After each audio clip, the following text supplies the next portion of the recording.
पुनः सौ प्रथम जय माताजी। हेलो एवरीवन, केम छो बधा मजामां?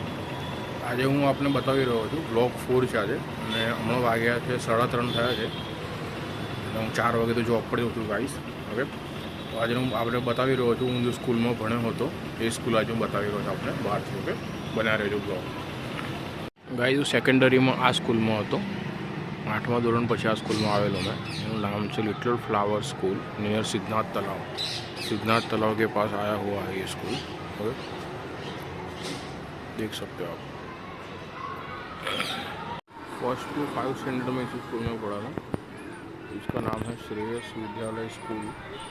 ये आया हुआ है, लोकेशन है इसका जो polo ground, near by polo ground. Guys, इसी के साथ आज का व्लॉग यहीं ख़त्म होता है, डे 4। ओके, जय माता जी। बताना चाहूँगा मैं आपको कि अभी थोड़ा सा व्लॉगिंग मुझे आता नहीं है, पर सीख रहा हूँ गाइस। ओके, आपका सपोर्ट रहा तो पूरा करूँगा।